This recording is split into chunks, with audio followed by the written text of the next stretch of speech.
जो मंदिर बनाना चाहते हैं वो गुंडे हैं, वो बेईमान हैं, वो लुच्चे हैं, वो ताकतवर हैं, इसलिए जो है उनको ये मस्जिद की जगह मंदिर बनाने के लिए दी जाती है। कि भाई बनारस के सिविल जज ने जो है एक अंधा, बेतुका, नाजायज और एक आरएसएस के अंधभक्त की तरह से एक फैसला उसने किया, वो गलत था। कि बिगड़ती है जिस दम हाकिम की नीयत, नहीं काम आते दलील और हुज्जत। मुसलमान का इस बात पर ईमान है कि मायूसी कुफ्र है, इसलिए मायूस होने का तो मतलब ही नहीं है। हाँ, रंजीदा ज़रूर होता है। मुसलसल मुसलमानों से ये कोशिश की गई कि वो जो है साहब इस मामले से पीछे हट जाएं, इस मामले को दे दें, खुद सपुर्दगी कर दें, मंदिर बनाने के लिए कह दें मंदिर। लेकिन मुसलमानों ने एक उसूली बात कही है कि भाई मामला जब अदालत में चला गया, लोअर कोर्ट से लेकर के, हालांकि ज्यादती हुई,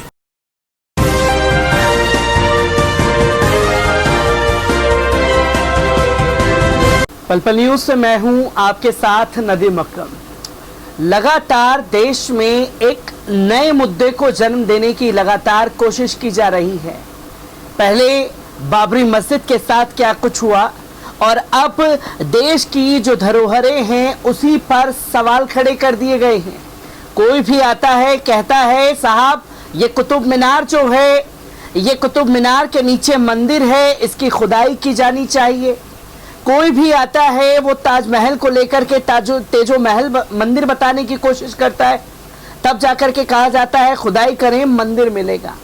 और ज्ञान व्यापी मस्जिद को लेकर के भी यही मसले लगातार सामने आ रहे हैं। 1992 में क्या कुछ तस्वीरें थी, इसे भी जानने की कोशिश करेंगे और ज्ञान व्यापी मस्जिद के मसले को किस तरीके से भुनाने की कोशिश की जा रही है, इसी पर आज मेरे साथ बात करने के लिए सीनियर सहाफ़ी अब्दुल रहमान आबिद साहब मौजूद हैं। सर, आपने लगातार जो है 1992 का दौर देखा और हम पब्लिक के बीच में जाते हैं तो एक मायूसी है और सीधा सवाल रहता है कि क्या जिस तरीके से बाबरी मस्जिद खोदी गई, क्या काशी ज्ञानव्यापी मस्जिद भी खोदी जाएगी? क्या मथुरा की ईदगाह मस्जिद भी ऐसे ही खोदी जाएगी? आप किस तरीके से देखते हैं इन चीज़ों को? देखिए, एक शेर है कि बिगड़ती है जिस दम हाकिम की नीयत, नहीं काम आते दलील और हुज्जत। तो इस वक्त जो मुल्क के हुक्मरान तबका है और जो हुक्मरान हैं उनकी नीयत बिगड़ी हुई है, और जब बिगड़ जाती है नीयत तो फिर आप कितनी दलील दीजिए, कितनी हुज्जत कीजिए, कितने शवाहिद पेश कीजिए, फिर कोई सुनने वाला नहीं होता। वही इस वक्त इस मुल्क में हो रहा है। आपने कहा कि बाबरी मस्जिद के साथ जो कुछ हुआ तो उसकी वजह से इस वक्त मायूसी है। मैं समझता हूँ, क्योंकि मैं भी थोड़ा बहुत निकलता हूँ, लोगों से बात होती है, मायूसी नहीं है। मुसलमान मायूस नहीं होता, क्योंकि मुसलमान का इस बात पर ईमान है कि मायूसी कुफ्र है, इसलिए मायूस होने का तो मतलब ही नहीं है। हाँ, रंजीदा ज़रूर होता है, और उसे रंज इसलिए होता है कि भाई हम एतबार करें तो किसका करें, किस बात का एतबार करें, किसकी बात का एतबार करें और किन किन चीज़ों पर एतबार करें। बाबरी मस्जिद के मामले में मुसलसल मुसलमानों से ये कोशिश की गई कि वो जो है साहब इस मामले से पीछे हट जाएं, इस मामले को दे दें, खुद सपुर्दगी कर दें, मंदिर बनाने के लिए कह दें मंदिर। लेकिन मुसलमानों ने एक उसूली बात कही है कि भाई मामला जब अदालत में चला गया, लोअर कोर्ट से लेकर के, हालांकि ज्यादती हुई, जिस वक्त मस्जिद सन 86 2 फरवरी में जिस वक्त ताला खुलवाया गया, एकतरफा सुनवाई हुई। एक शख्स ने, एक वकील ही था, उसने जाकर के जज को दरख्वास्त दी और दरख्वास्त देने के बाद उस जज ने किसी मुसलमान को ना नोटिस करने की ज़रूरत महसूस करी, ना किसी की बात सुनने की ज़रूरत महसूस करी। पटाख से जो है उसने पूजा का हक देते हुए ताला खुलवा दिया। अब भाई यही कर सकते हैं ऐसा? दुनिया में कोई और तो मुल्क ऐसा है नहीं कि जहाँ की अदालतें इस तरह से एकतरफा दो कम्युनिटी से जुड़े हुए इतने बड़े मामले को इस तरह से वो फ़ौरन उस पर आदेश जारी कर दें। दुनिया की किसी अदालत में नहीं हो सकता। हाँ, यहाँ हो सकता, यहाँ हुआ है। फिर 92 में आपने मस्जिद शहीद कर दी, और ऐसे वैसे शहीद नहीं करी, बल्कि मस्जिद शहीद होने से पहले मुल्क में जिस तरह का एक बहुत ही तनाव का माहौल बना हुआ था और तमाम जो है नेशनल कौमी यकजहती काउंसिल की मीटिंग हो रही है और तमाम मिनिस्टर, अपोजिशन लीडर, तमाम सियासी पार्टियों के लीडर्स वहाँ जमा हैं और तमाम लोग जो है इस बात के लिए परेशान हैं कि भाई मस्जिद का क्या होगा। तो वहाँ पर जो है ये यकीन दहानी कराई जा रही है कि साहब मस्जिद को टच नहीं किया जाएगा।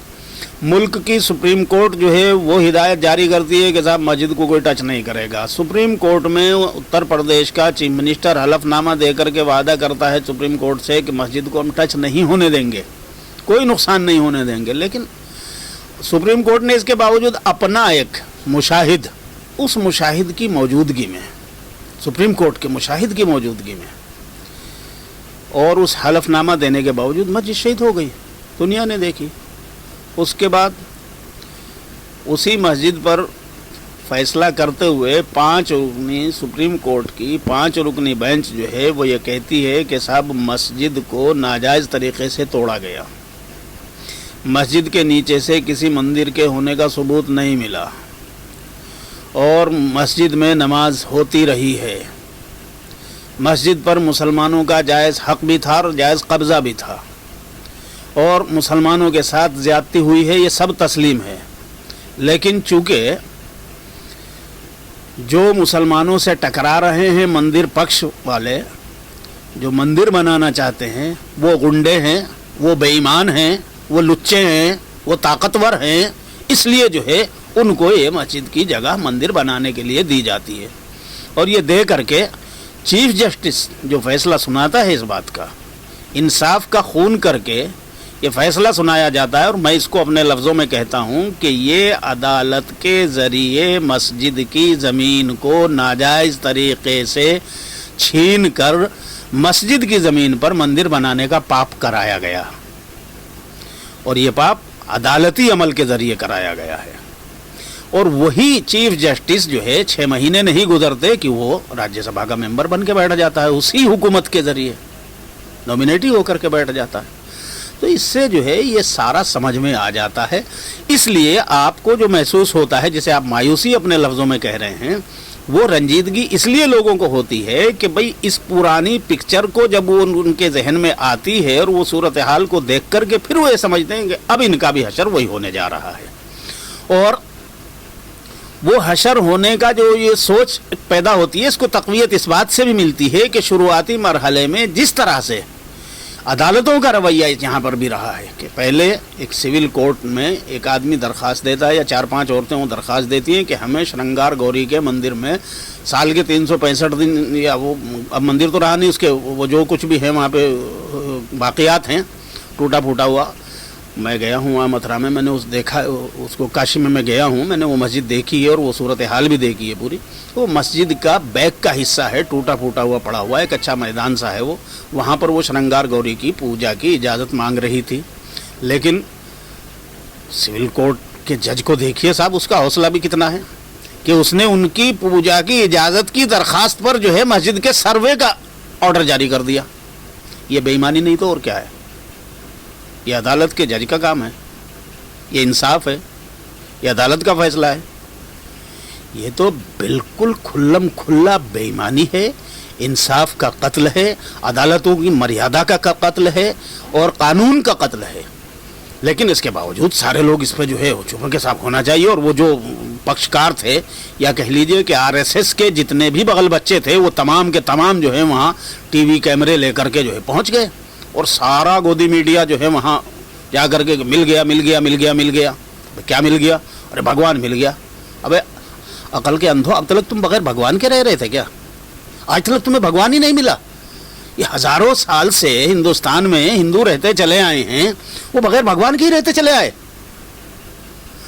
और अभी पिछले दिनों जब बनारस में वो कॉरिडोर बनवा रहे थे, उस वक़्त जो है कितने लिंग और कितने मंदिर जो है वहाँ तोड़े गए।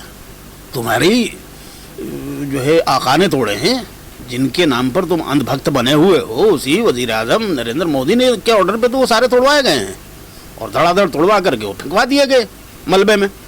उस वक़्त कहाँ गई थी तुम्हारी श्रद्धा? कहाँ गई थी तुम्हारी आस्था? क्या वो शिवलिंग नहीं थे? हम देखते हैं कि सड़क के किनारे कहीं भी पीपल के नीचे जो है वो एक पत्थर में एक पत्थर रख दिया जाता है कि साहब ये शिवलिंग है, वहाँ तो तुम्हारी आस्था आ जाती है, तुम उसकी पूजा करते हो। वहाँ की आस्था और श्रद्धा कहाँ चली गई थी जब वो कॉरिडोर बनाते हुए जो सैकड़ों की तादाद में शिवलिंग और मंदिर तोड़े गए? इसका मतलब तुम्हारी आस्था नहीं, ढकोसला है, तुम्हारी श्रद्धा नहीं, सियासत है। तुम जो है भगवान के नाम पर, धर्म के नाम पर, श्रद्धा के नाम पर, आस्था के नाम पर इस देश को बर्बाद करना चाहते हो। इस देश में हिंदू और मुसलमानों के बीच नफरत की दीवार को जो है अब मुस्तकिल आगजनी में बदलना चाहते हो। इसी के लिए काम हो रहा है ये सारा।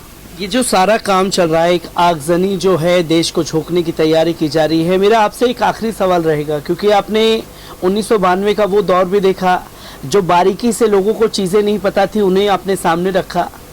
मेरा सवाल यहाँ ये है कि 1992 में मुसलमानों के लिए तब ज़्यादा खतरनाक दौर था या अब जो 2022 का दौर ज्ञानव्यापी मस्जिद के लिए और मथुरा की ईदगाह मस्जिद के लिए सेट किया जा रहा है, मुसलमान के लिए सबसे खतरनाक दौर कौन सा है?